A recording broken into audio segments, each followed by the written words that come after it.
Hello दोस्तों। I hope आप सभी अच्छे होंगे, आपकी फैमिली अच्छी होगी और आप अच्छे से पढ़ाई कर रहे होंगे। तो जैसा कि आपको दिखाई दे रहा है, आज का टॉपिक है हमारा भारतीय संविधान की अनुसूचियाँ। तो आज हम भारतीय संविधान की जो 12 अनुसूचियाँ हैं ना, उन सभी को आज हम उनके बारे में पढ़ेंगे। ठीक है। तो जब भारतीय संविधान पहले बना था तो उस टाइम 8 अनुसूचियाँ थी। आज आज के टाइम में, वर्तमान टाइम में हमारे संविधान में या भारतीय संविधान में 12 अनुसूचियाँ हैं। ठीक है। तो 12 की 12 ही अनुसूचियों के बारे में हम पढ़ेंगे कि इनके बारे में क्या बताया गया है। ठीक है। तो आई होप आज का सेशन आपको पसंद आएगा। तो आप इसके नोट्स आराम से बनाइए, इनके नोट्स आपको आई होप हेल्पफुल रहेंगे। ठीक है। तो शुरुआत करते हैं। तो पहला क्वेश्चन है हमारा कि भारतीय संविधान की पहली अनुसूची का संबंध किससे है। भारतीय संविधान की पहली अनुसूची का संबंध किससे है, या इसी क्वेश्चन को हम दूसरे तरीके से भी आ सकता है ये कि भारतीय संविधान की पहली अनुसूची में किसके बारे में बताया गया है। ठीक है। तो या तो ये क्वेश्चन दो तरीके से पूछा जा सकता है। पहला ऐसे पूछा जा सकता है कि भारतीय संविधान की पहली अनुसूची का संबंध किससे है। भारतीय संविधान की पहली अनुसूची का संबंध किससे है, या इसे दूसरी तरीके से पूछा जा सकता है कि भारतीय संविधान की पहली अनुसूची में किसके बारे में बताया गया है। ठीक है। तो जो भारतीय संविधान की जो पहली अनुसूची है ना, इसमें इसमें इसमें भारत के राज्यों व केंद्र शासित प्रदेशों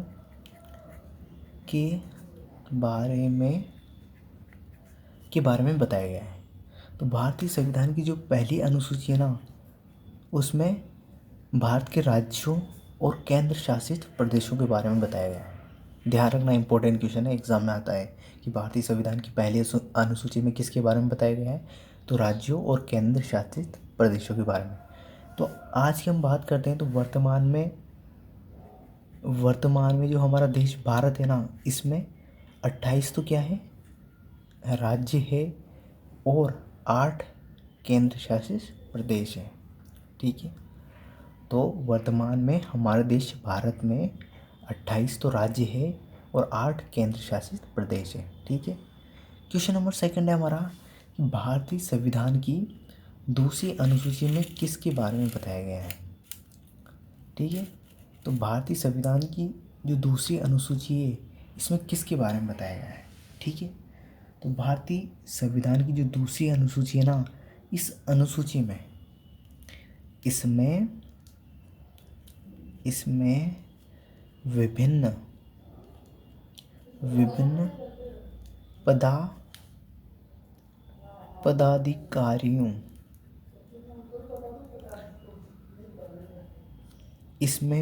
पदाधिकारियों के वेतन भत्ते के बारे में बताया गया है।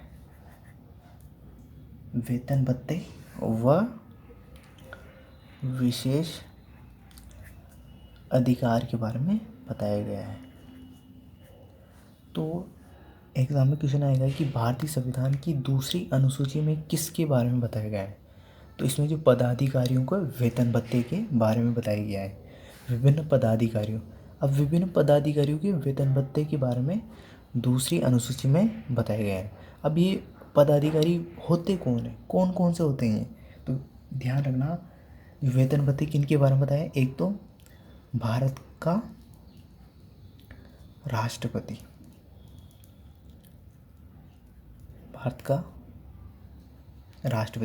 तो भारत के राष्ट्रपति का जो वेतन भत्ते है ना, उसके बारे में कौन सी अनुसूची में बताया गया है, तो दूसरी अनुसूची में उसके बारे में बताया गया है। ठीक है। सेकंड नंबर पे आता है राज्यों के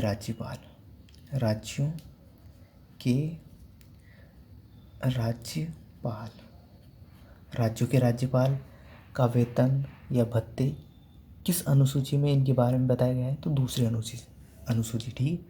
थर्ड आता है लोकसभा के अध्यक्ष व उपाध्यक्ष, लोकसभा के अध्यक्ष व उपाध्यक्ष। ठीक है, तो लोकसभा के अध्यक्ष उपाध्यक्ष के वेतन भत्ते के बारे में कौन सी अनुसूची में बताया गया है? तो दूसरी अनुसूची में लोकसभा के अध्यक्ष उपाध्यक्ष के वेतन भत्ते के बारे में बताया गया है। ठीक है, फोर्थ आता है कि राज्यसभा के सभापति और उपसभापति, राज्यसभा के सभापति व उपसभापति। तो राज्यसभा के सभापति और उपसभापति के वेतन भत्ते के बारे में कौन सी अनुसूची में बताया गया है? तो दूसरी अनुसूची में बताया गया है। ठीक है, फिफ्थ नंबर पे आते हैं विधानसभा के अध्यक्ष व उपाध्यक्ष, विधान सभा के अध्यक्ष व उपाध्यक्ष। विधानसभा के अध्यक्ष और उपाध्यक्ष के बारे में, मतलब विधानसभा के अध्यक्ष और उपाध्यक्ष के वेतन भत्ते के बारे में कौन सी अनुसूची में बताए गए हैं? तो दूसरी अनुसूची में बताया गया है। 6 नंबर पे आते हैं, तो विधान परिषद के सदस्य, मतलब अध्यक्ष व उपाध्यक्ष, विधान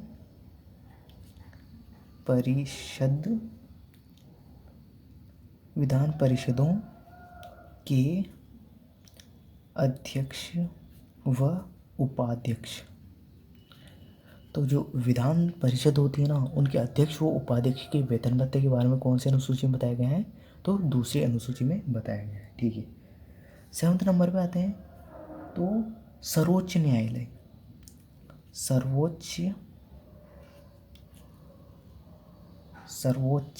ठीक है, सर्वोच्च न्यायालयों के न्यायाधीश, इसमें सभी आ गए। इसमें CJI भी आ गया, मतलब चीफ जस्टिस ऑफ इंडिया, सभी सारे न्यायाधीश। तो सुप्रीम कोर्ट के जो सभी न्यायाधीश हैं ना, उनके वेतन भत्ते के बारे में कौन सी अनुसूची में बताया गया है?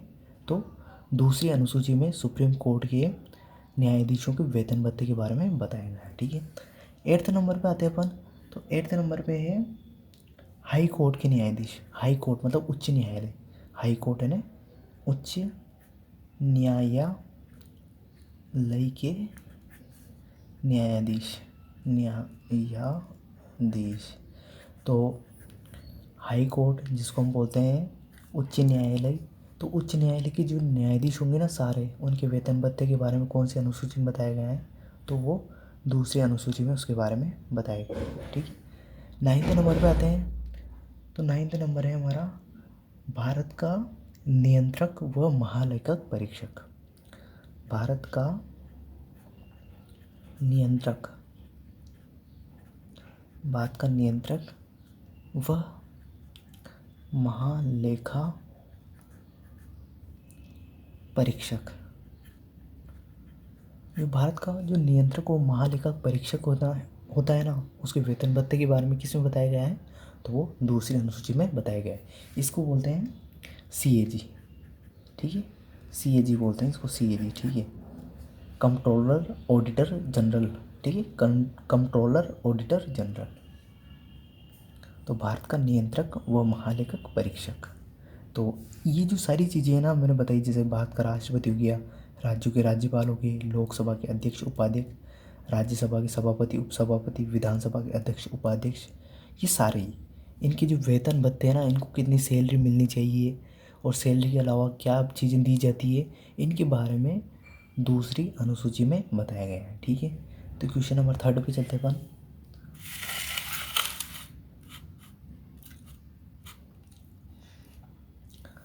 तो क्वेश्चन नंबर 3 है हमारा कि भारतीय संविधान की तीसरी अनुसूची में किसके बारे में बताया गया है? तो भारतीय संविधान की तीसरी अनुसूची में विभिन्न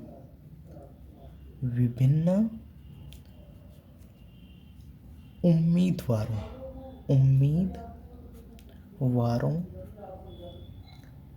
विभिन्न उम्मीदवारों के द्वारा ली जाने वाली शपथ के प्रारूप के बारे में बताया गया है। ठीक है, तो भारतीय संविधान की तीसरी अनुसूची में किसके बारे में बताया गया है? तो इसमें विभिन्न उम्मीदवारों के द्वारा ली जाने वाली शपथ के बारे में बताया गया है। ध्यान रखना, इम्पोर्टेंट क्या है? शपथ, इसको ध्यान रखना। तो तीसरी अनुसूची में किसके बारे में बताया गया है? तो शपथ के बारे में बताया गया है। तो भारतीय संविधान की तीसरी अनुसूची में किसके बारे में बताया गया है? तो वो शपथ के बारे में बताया गया है। अब इसमें किस किस की शपथ है उसमें अपनों को जानना जरूरी है कि किस किस की शपथ के बारे में तीसरी अनुसूची में बताया गया है। तो नंबर 1 है संघ। संघ यानी केंद्र, मतलब centre government. Central government.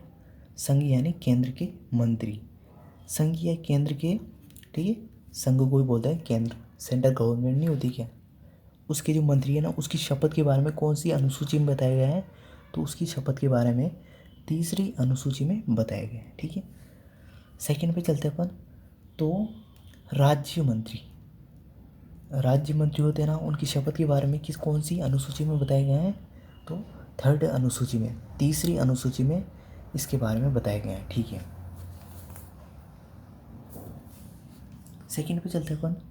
Third पे, तो संसद के लिए निर्वाचन हेतु उम्मीदवार। संसद के लिए निर्वाचन हेतु उम्मीदवार की शपथ के बारे में कौन सी अनुसूची में बताया गया है? तो तीसरी अनुसूची में। तो मैं लिख देता हूँ, संसद के लिए निर्वाचन हेतु उम्मीदवार।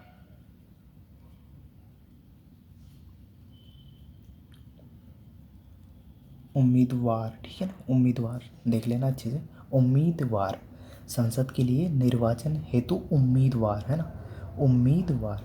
तो संसद के लिए निर्वाचन हेतु उम्मीदवार की शपथ के बारे में कौन सी अनुसूची में बताया गया है? तो तीसरी अनुसूची में बताया गया है। ठीक है, आगे बढ़ते हैं हम। तो संसद के सदस्य, संसद के जो सदस्य है ना, संसद के सदस्य, इनकी संसद के जो सदस्य होते हैं ना, इनकी शपथ के बारे में कौन सी अनुसूची में बताया गया है? तो तीसरी अनुसूची में बताया गया है। संसद के सदस्य की शपथ के बारे में कौन सी अनुसूची में बताया गया है? तो तीसरी अनुसूची में। ठीक है, फिफ्थ नंबर पे चलते अपन। तो सुप्रीम कोर्ट के न्यायाधीश, सुप्रीम कोर्ट के न्यायाधीश। तो सुप्रीम कोर्ट के जो न्यायाधीश है ना, इनकी शपथ के बारे में कौन सी अनुसूची में बताया गया है? तो तीसरी अनुसूची में बताया गया है। ठीक है, फिर 6 नंबर पे चलते हैं अपन। तो 6 है राज्य विधानमंडल के लिए निर्वाचन उम्मीदवार। तो राज्य विधान मंडल के लिए निर्वाचन उम्मीदवार। तो ये राज्य विधानमंडल के लिए निर्वाचन उम्मीदवार होते हैं ना, इनकी शपथ के बारे में कौन सी अनुसूची में बताया गया है? तो तीसरी अनुसूची में उनकी शपथ के बारे में बताया गया है। ठीक है, 7वें नंबर पे चलते हैं अपन। तो 7वें नंबर है राज्य विधानमंडल के सदस्य। जो राज्य विधानमंडल के सदस्य की शपथ के बारे में कौन सी अनुसूची में बताया गया है? तो तीसरी अनुसूची में। राज्य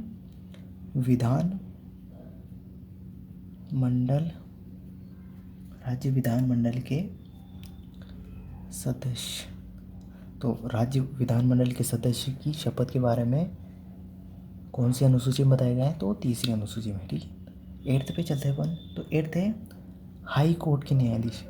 हाई कोर्ट के न्यायाधीश, हाई कोर्ट के न्यायाधीश की जो शपथ है ना, उसके बारे में कौन सी अनुसूची में बताया गया है? तो तीसरी अनुसूची में। ठीक है, लास्ट है 9th नंबर पे हमारा भारत के नियंत्रक व महालेखा परीक्षक। तो भारत के नियंत्रक व महालेखा परीक्षक की जो शपथ है ना, इनके बारे में कौन सी अनुसूची में बताया गया है? तो तीसरी अनुसूची में बताया गया है। ठीक है, इनको अच्छे से याद रखना इम्पोर्टेंट है सारे के सारे। अब यहाँ पे एक नोट आता है, देखिए यहाँ पे नोट आता है, एक नोट लिखना कि राष्ट्रपति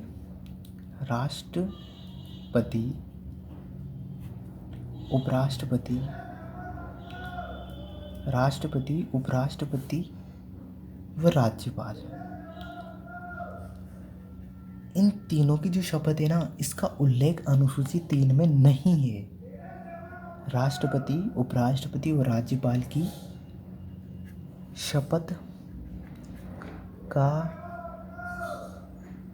उल्लेख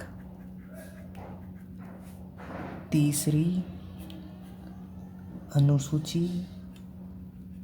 अनुसूची में नहीं है। ठीक है ना, ये इम्पोर्टेंट क्वेश्चन है। ये क्वेश्चन पूछा जा सकता है कि किसकी शपथ का उल्लेख तीसरी अनुसूची में नहीं है, तो 3 ऑप्शन ये दे देगा और चौथा ऑप्शन कुछ अलग दे देगा। ठीक है ना, ये कुछ कैसे भी क्वेश्चन बन सकता है। तो ध्यान रखना, राष्ट्रपति, उपराष्ट्रपति और राज्यपाल की जो शपथ का उल्लेख है ना, वो तीसरी अनुसूची में नहीं है। इम्पोर्टेंट है, ये ध्यान रखना।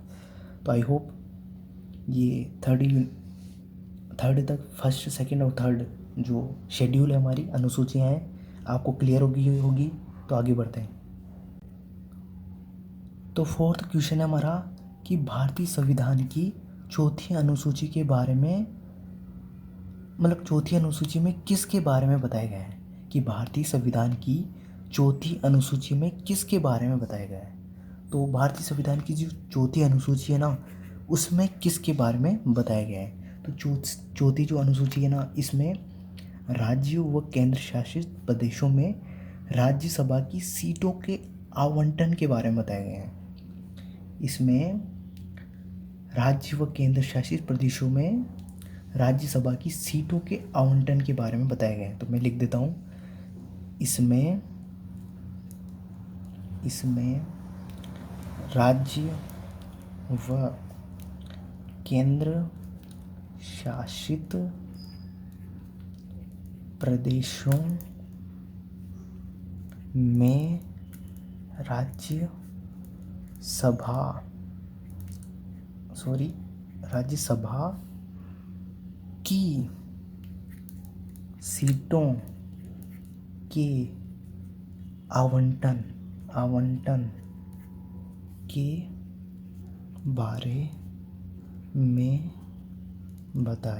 आवंटन के बारे में बताया गया है। तो भारतीय संविधान की चौथी जो अनुसूची है ना, इसमें किसके बारे में बताया गया है। तो आप डायरेक्ट बोल सकते हो कि राज्यसभा की सीटों के आवंटन के बारे में बताया गया है। किसके बारे में, चौथी अनुसूची में किसके बारे में बताया गया है, तो राज्यसभा की सीटों के आवंटन के बारे में बताया गया है। जैसे क्वेश्चन आएगा आपका एग्जाम में कि चौथी अनुसूची में किसके बारे में बताया गया है, तो राज्यसभा की सीटों के आवंटन के बारे में, राज्यसभा की सीटों के आवंटन के बारे में बताया गया है। ठीक है, क्वेश्चन नंबर 5 हमारा कि भारतीय संविधान की 5वीं अनुसूची में किसके बारे में बताया गया है। भारतीय संविधान की 5वीं जो अनुसूची है ना, इसमें किसके बारे में बताया गया है, तो इसमें भारत की जो इसमें भारत के एससी व एसटी, इसमें भारत के एससी व एसटी क्षेत्रों के प्रबंधन, ठीक है, थोड़ा सा देख लेना, प्रबंधन इधर लिख देता हूँ मैं, प्रबंधन व प्रशासन के बारे में बताया गया है। तो भारतीय संविधान की 5वीं अनुसूची में किसके बारे में बताया गया है, तो इसमें भारत के एससी व एसटी क्षेत्रों के प्रबंधन व प्रशासन के बारे में बताया गया है। अब एससी व एसटी क्या होता है, एससी होता है शेड्यूल कास्ट, मतलब अनुसूचित जाति, और एसटी होता है शेड्यूल ट्राइब, मतलब अनुसूचित जनजाति। ठीक है, तो एससी व एसटी के बारे में मैंने दोनों के बारे में बता दिया है। तो 5वीं अनुसूची में किसके बारे में बताया गया है, तो 5वीं अनुसूची में ध्यान रखना, एससी व एसटी क्षेत्रों के प्रबंधन व प्रशासन के बारे में बताया गया है। ठीक है, क्वेश्चन नंबर 6 है हमारा कि भारतीय संविधान की 6ठी अनुसूची में किसके बारे में बताया गया है। तो ध्यान रखना, भारतीय संविधान की जो 6ठी अनुसूची है ना, इसमें इसमें 4 राज्य आएंगे। इसमें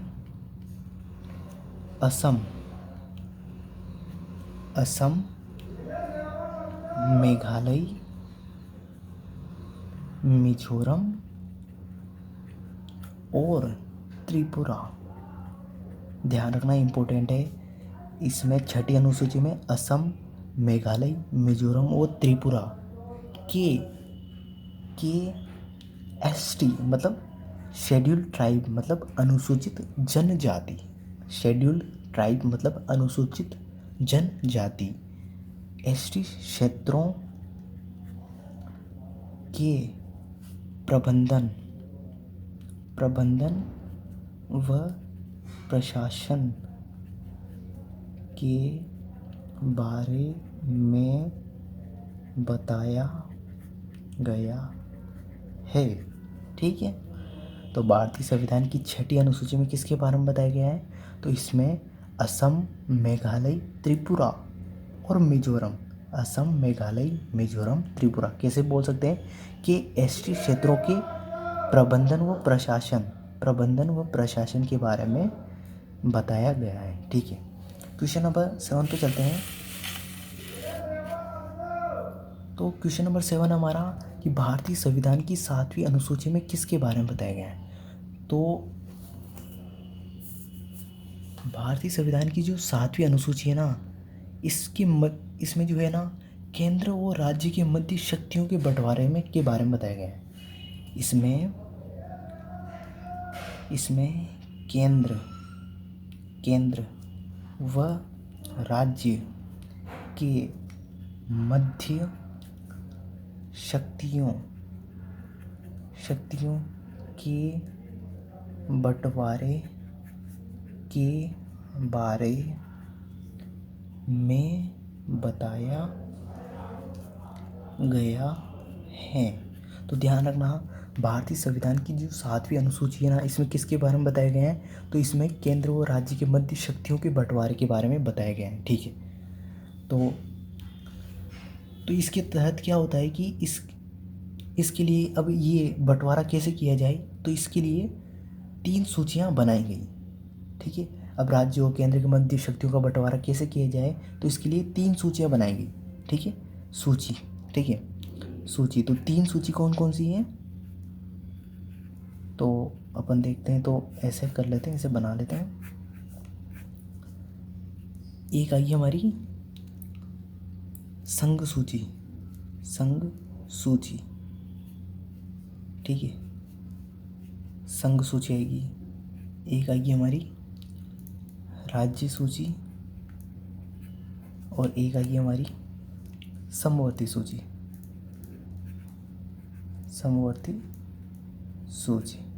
ठीक है,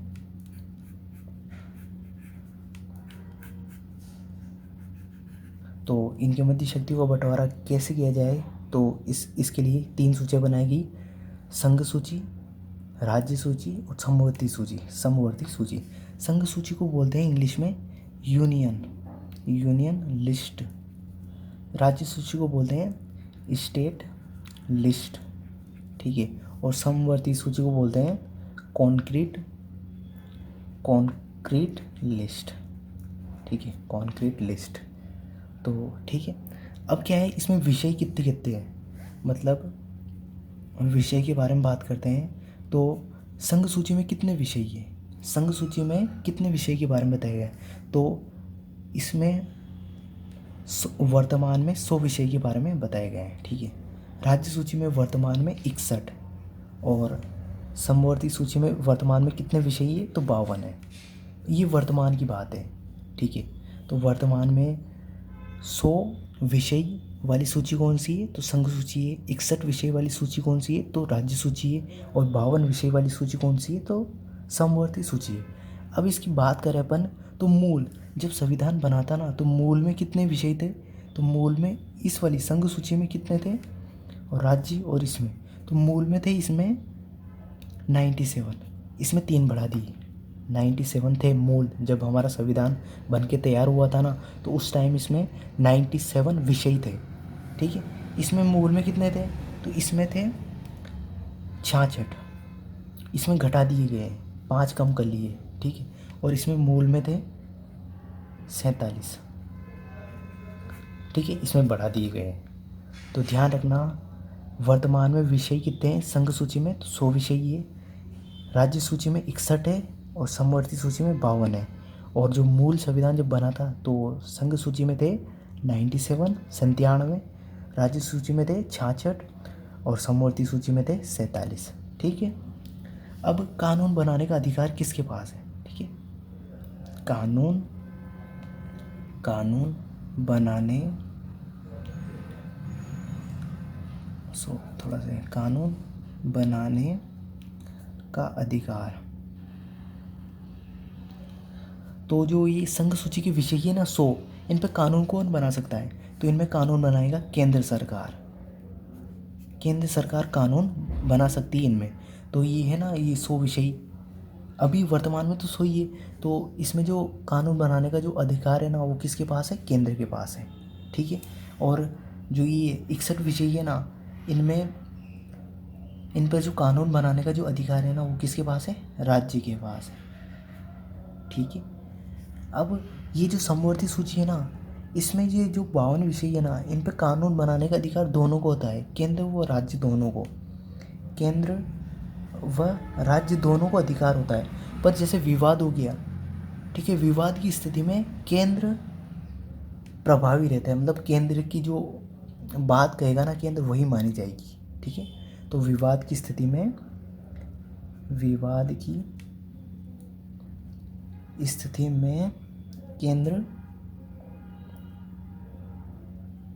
केंद्र प्रभावी रहता है ना, रहता है, ठीक है। तो हमने विषय भी पढ़ लिए कि संघ सूची में 100 विषय है वर्तमान में, और राज्य सूची में वर्तमान में 61 विषय है, और समवर्ती सूची में वर्तमान में 52 विषय है। और संघ सूची है उस पर जो कानून बनाने का अधिकार है वो सेंट्रल मतलब केंद्र सरकार के पास होता है, और राज्य सूची में जो 61 विषय है उन पर कानून बनाने का अधिकार किसके पास होता है, राज्य के पास होता है। और समवर्ती सूची में जो 52 विषय है ना, उन पर कानून बनाने का अधिकार केंद्र और राज्य दोनों को होता है। पर विवाद की स्थिति में केंद्र की जो बात कहेगा वही मानी जाएगी, ठीक है ना, प्रभावी रहता है, ठीक है। अब हम आगे इसमें पढ़ते हैं। तो हमने ये तो पढ़ लिया, चलो ठीक है। अब इसमें ये पता तो होना चाहिए ना कि कौन कौन से प्रमुख विषय है। तो हम प्रमुख विषय में बात करते हैं। प्रमुख विषय, तो प्रमुख विषय पढ़ेंगे हम संघ सूची में कौन कौन से प्रमुख विषय है, फिर राज्य सूची में पढ़ेंगे कौन कौन से विषय प्रमुख है, फिर समवर्ती सूची में पढ़ेंगे कौन कौन से विषय प्रमुख है। तो ठीक है, तो इसमें आता है एक तो जनगणना। तो जनगणना किस सूची का विषय है, तो ध्यान रखना संघ सूची का विषय है, ठीक है। सेकंड नंबर पे आता है युद्ध व रक्षा, ठीक है, युद्ध व रक्षा। थर्ड नंबर पे आता है मतलब ऐसे ही आयकर, ठीक है। फोर्थ नंबर पे आता है बैंकिंग। फिफ्थ नंबर पे आता है डाक व तार, ठीक है। सिक्स नंबर पे आता है वायु व रेल परिवहन।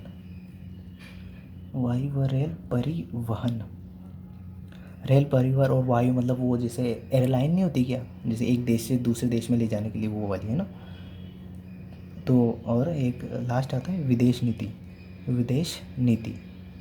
तो ये जो विषय है ना, जैसे जनगणना हुई, युद्ध व रक्षा हुई, आयकर इनकम टैक्स, ठीक है, बैंकिंग, डाक व तार, वायु व रेल परिवहन और विदेश नीति, ये इतने विषय है ना, ये प्रमुख विषय है। देखो प्रमुख विषय, इन पे जो कानून बनाने का अधिकार होता है वो किसके पास होता है, केंद्र के पास होता है इन विषय में, ठीक है। तो ये विषय किस सूची के अंदर आते हैं, तो संघ सूची के अंदर आते हैं ये विषय, ठीक है।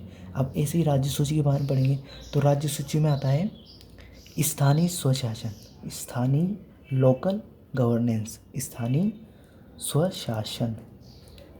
लोकल गवर्नेंस बोलते हैं इसको इंग्लिश में ना, ठीक है। सेकेंड नंबर पर आते हैं पुलिस या कभी कभी इसको कानून व्यवस्था,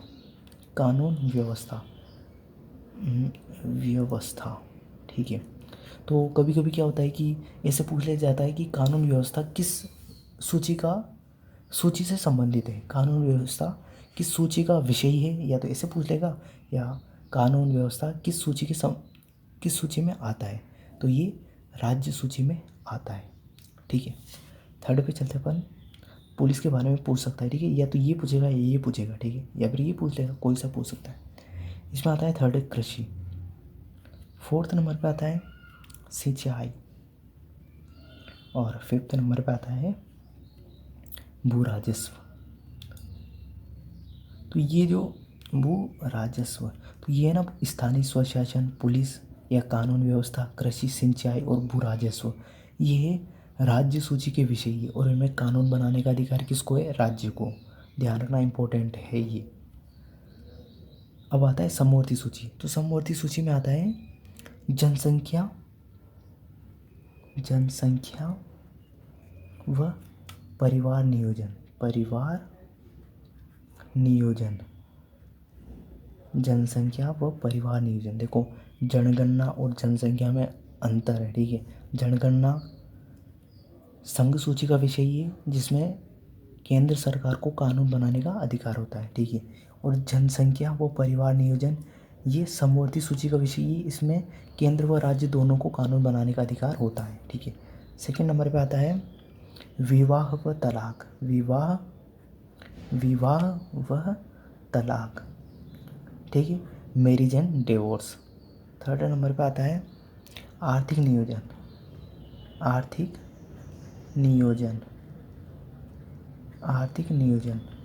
और फोर्थ नंबर पे आता है योजना। ठीक है। फिफ्थ नंबर पे आता है शिक्षा। ठीक है। और सिक्स नंबर पे आता है सड़क परिवहन। तो देखो, एक तो जनसंख्या व परिवार नियोजन, सेकंड है विवाह व तलाक, थर्ड है आर्थिक नियोजन, फोर्थ है योजना, फिफ्थ है शिक्षा, और सिक्स है सड़क परिवहन। तो इनमें जो है ना, कानून बनाने का अधिकार किसको होता है? तो वो केंद्र व राज्य दोनों को होता है, पर विवाद की स्थिति में केंद्र प्रभावी रहता है। ठीक है। पर ये जो विषय है ना, ये किस सूची के अंतर्गत आते हैं? ये विषय आते हैं समवर्ती सूची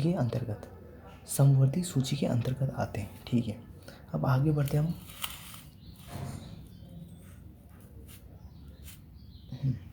तो अब एक नोट लिखना है यहाँ पे। इनके अलावा भी क्या होता है कि एक अवशिष्ट शक्ति होती है। अवशिष्ट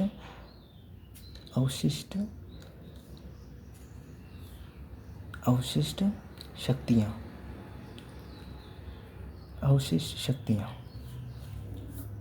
तो मैंने पहले भी बताया था आपको कि अवशिष्ट शक्तियाँ कहाँ से ली गई है। तो ये ली गई है कनाडा के संविधान से। ठीक है, कनाडा जो देश है उसके संविधान से अवशिष्ट शक्तियाँ ली गई है। तो ये क्या होते हैं कि ये जो सभी विषय पढ़े ना अपने, ये विषय पढ़े, तो इनके अलावा, जैसे इन विषयों के अलावा, ये जो अपनों पढ़े ना इतने सारे विषय, इन विषयों के अलावा शेष विषयों को अवशिष्ट शक्तियाँ कहते हैं।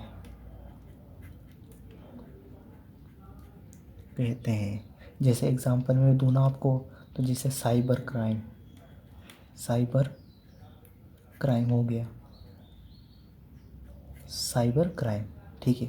तो साइबर क्राइम हो गया, तो इनको अवशिष्ट शक्तियाँ बोलते हैं। मतलब ये सारे विषय पढ़े, इन विषयों के अलावा शेष विषयों को अवशिष्ट शक्तियाँ कहते हैं, जैसे साइबर क्राइम।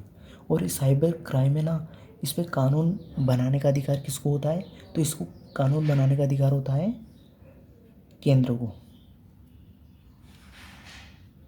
केंद्र को कानून बनाने का अधिकार राज्य को नहीं होता है। ठीक है, तो राज्य को नहीं होता है इसमें, तो इसमें कानून बनाने का अधिकार किसको होता है? केंद्र को होता है। तो अवशिष्ट शक्तियाँ भी होगी हमारी, ठीक है।